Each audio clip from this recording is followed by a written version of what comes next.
Hey, this is Dave from MetalEpidemic.com. Thank you for checking out our YouTube video. Please feel free to hit the subscribe button below if you like this type of content, and we hope you enjoy the review.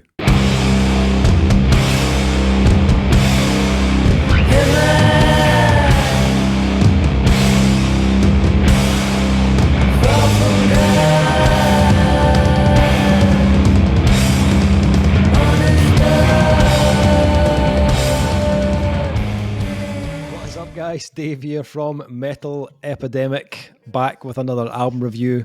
And for this review, Duncan Kyle and I have been checking out the new album from Chris Fvnerals-led project King Woman.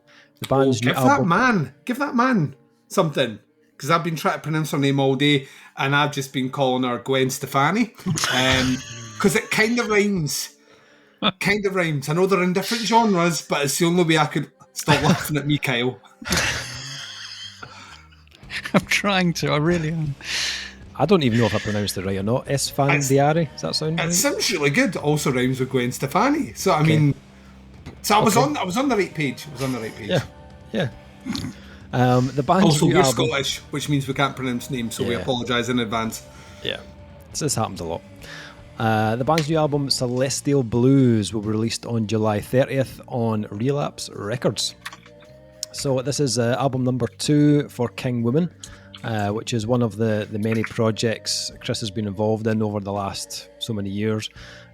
Chris's band for the album includes drummer Joseph Raygoza, guitarist Peter Aronsdorf, and the album was recorded in Oakland, California by Grammy-nominated engineer Jack Shirley, who's worked with Deafheaven, Amenra and Oathbreaker, to name a few. Feeling compelled to reshape the biblical archetypes that once bound her, Fvnerals has created a theatrical tale of rebellion, tragedy and triumph, a metaphor for her own personal experiences over the years. Celestial Blues was born. The album is 9 tracks long and has a runtime of about 40 minutes. Okay, gentlemen, I had actually never heard of King Woman. Wait a second, is this one of these rare occasions where I'm in the know and Dave isn't? I think it might be. Ooh, I will sit back and bask in my smugness. I'm gloating. I'd never heard the previous album, but obviously I'd heard a couple of singles from Celestial Blues, and I must admit I was really excited to hear this release.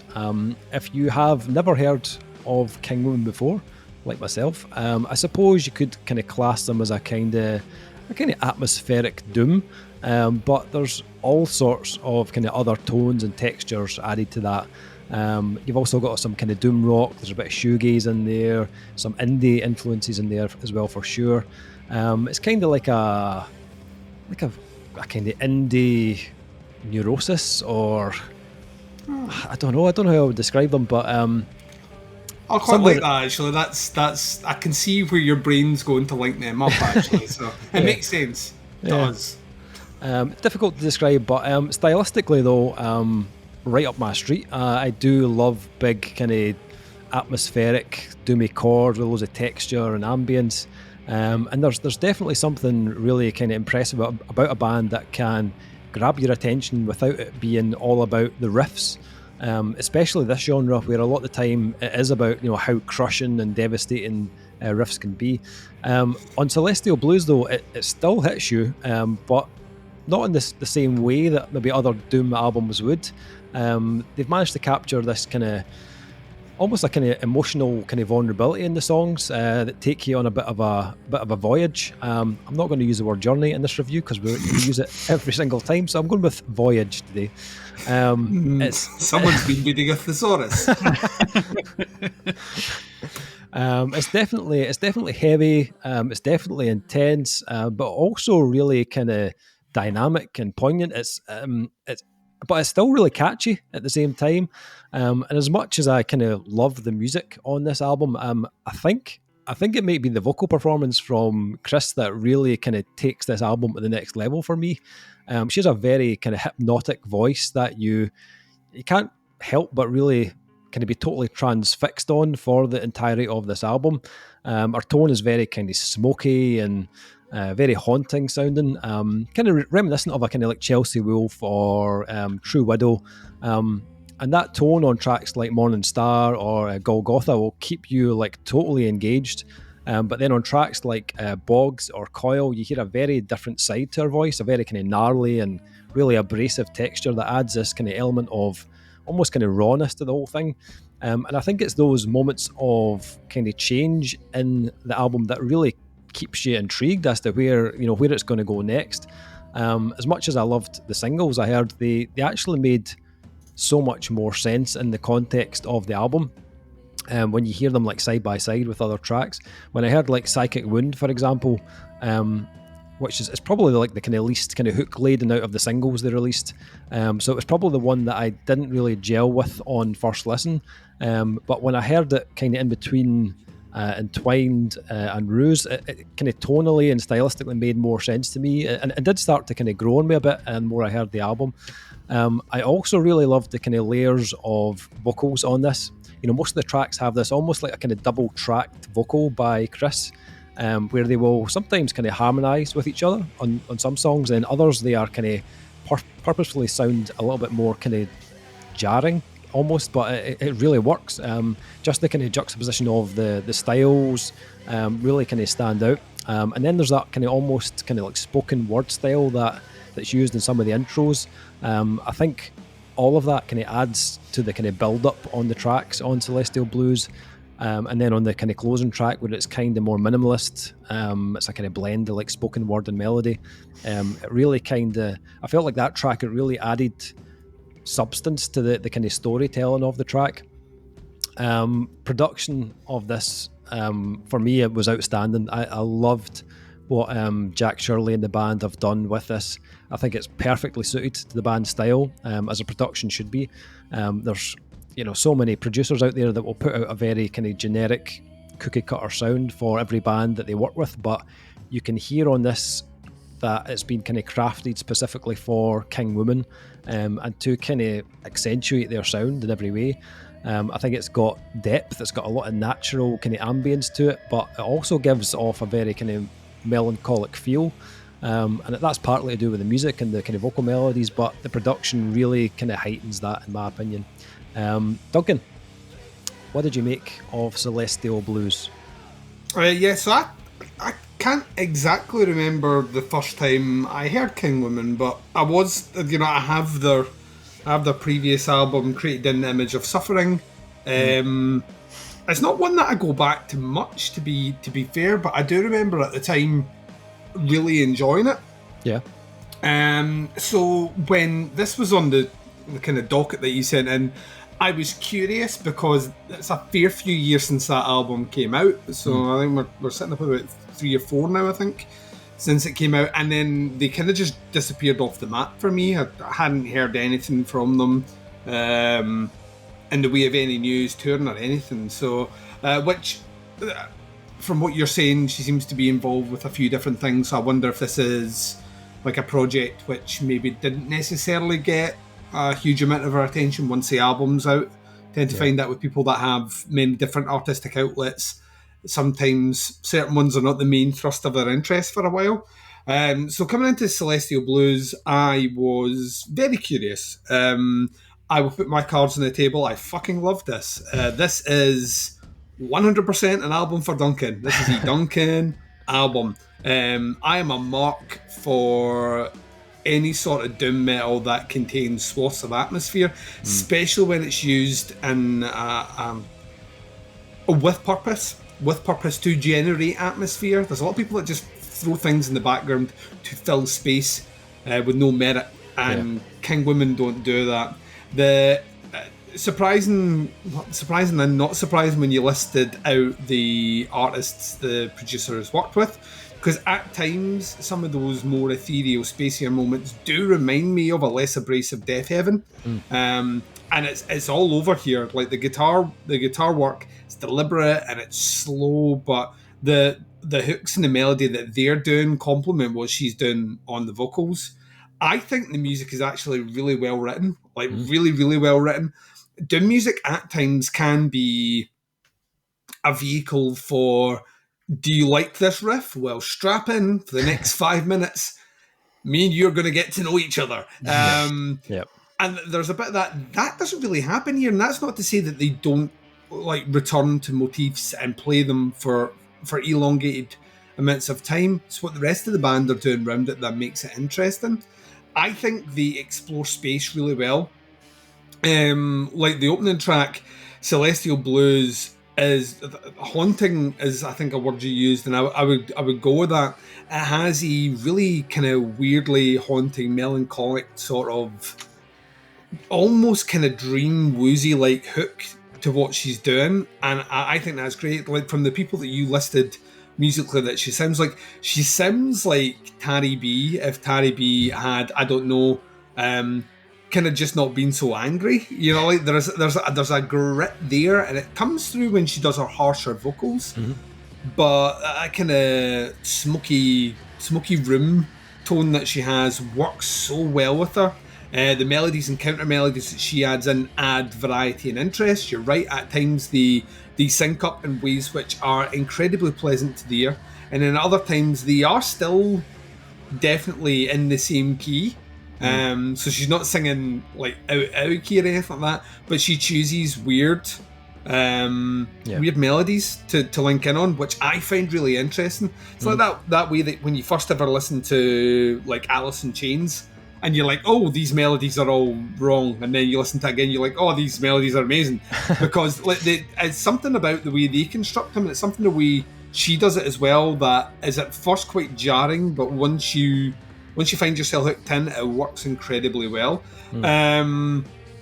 I found myself falling further and further in love with it the more I listened to it, and I played this a lot. This is spun loads, so much so that there's one album we're going to be discussing on our several albums we're doing today that I only finally got around to listening to today, because I realised if I don't stop listening to King Woman, I'm going to be one album short this week, guys. This is incredible. It has everything that I enjoy about music. It has a real sense of identity. It's surprisingly unique, even though, like you said, you could probably pick about 3 or 4 acts and comfortably put them in or around King Woman, and they would, you know, logical next steps. If you like this, listen to this sort of idea. But they have a real driving force. It's very deliberate of pace. It's like a doomier, less folkier version of something like Ancient Wisdom. But I mean that in the best possible way, where they're kind of going for the more, almost kind of more Blue Oyster culty sort of side of things. These guys here are going for a much more kind of 70s darker doom, as opposed to that kind of, you know, we're all hippies. This is, to me, is brilliant. I do think you're right. I think she's clearly the big selling point from this band, because she's like the MVP. But I would say, and it's weird when you have like a front woman that a band are kind of almost, it's the same with like leading kind of, you know, front men as well. When you get a band that's built around that one star, you tend to forget the rest of the band. I think if you replace this band out and put in lesser musicians, it's not nearly as interesting. And I think their strength is that combination of the kind of shoegaze stuff and the doom, because when that comes together in this, that's when the hair on the back of my neck stands up. So Celestial Blues is a fucking contender for me this year. Ooh. So like genuinely loved the shit out of this, and I will probably listen to it as soon as we finish recording tonight. Interesting. Kyle, what did you make of this? You know, when I put it on for the first time, I never heard of this band at all ever before in my life, let alone the front person. But I thought it was going to be tough to get through. I was like, oh, here we go. But surprisingly, it wasn't. Everything just flowed so well together, and it just took me on the voyage. And That's right, Kyle. And I was like, oh yeah, this is really good. All that, like you said, like, it's all clearly built up around her and her experience and the story she's telling, which is great, by the way. But yeah, if you had different musicians, I don't think it would work as well. I think they're exactly the right musicians for what they wanted to build here, and it's It works so well together. Sometimes I think the production is a little bit too raw. It fits the band perfectly, but I had trouble hearing some of the drums sometimes during the heavier bits.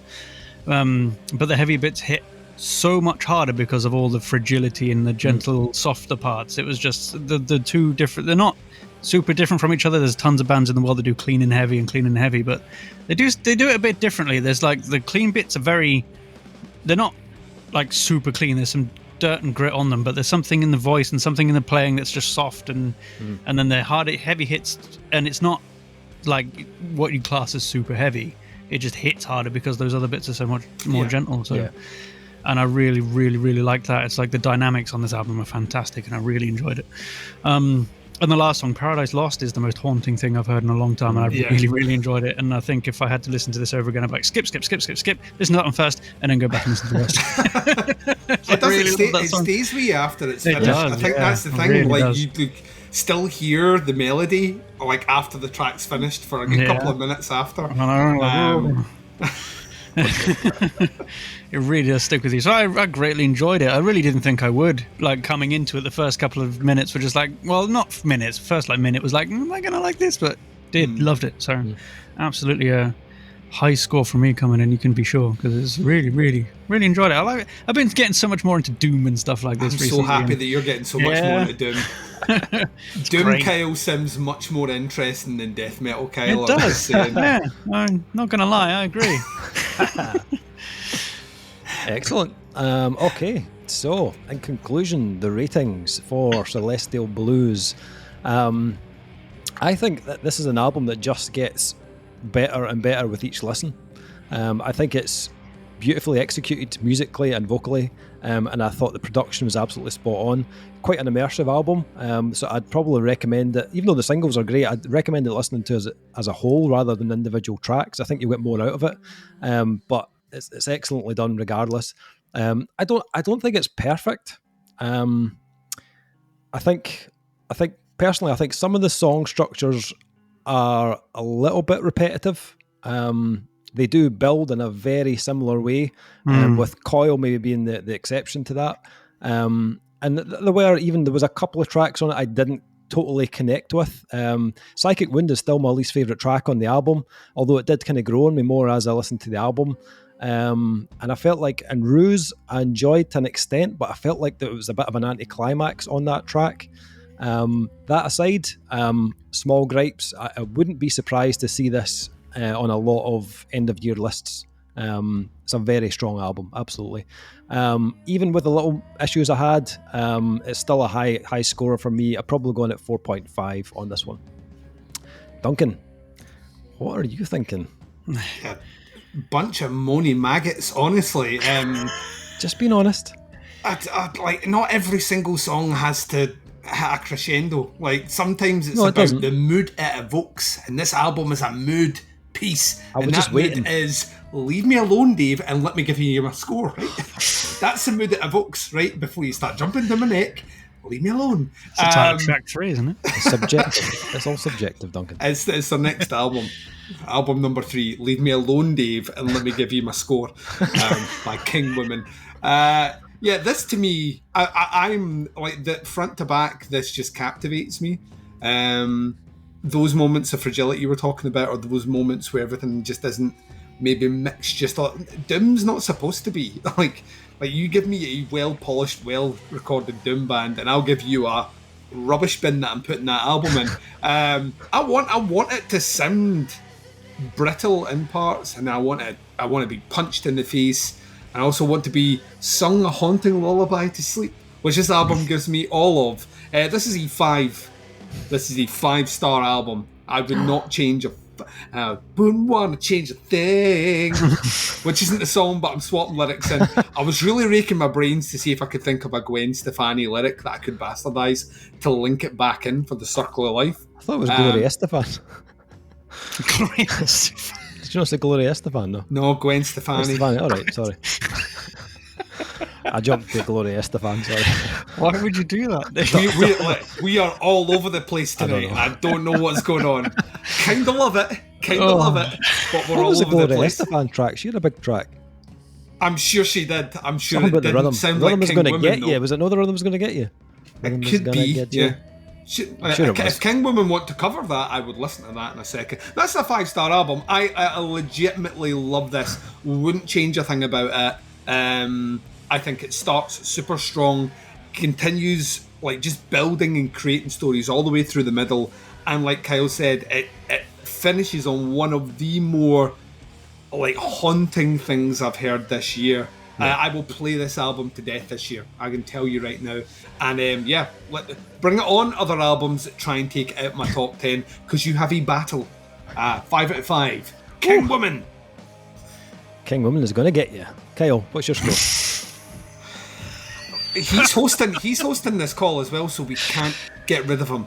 As much as I want to right now.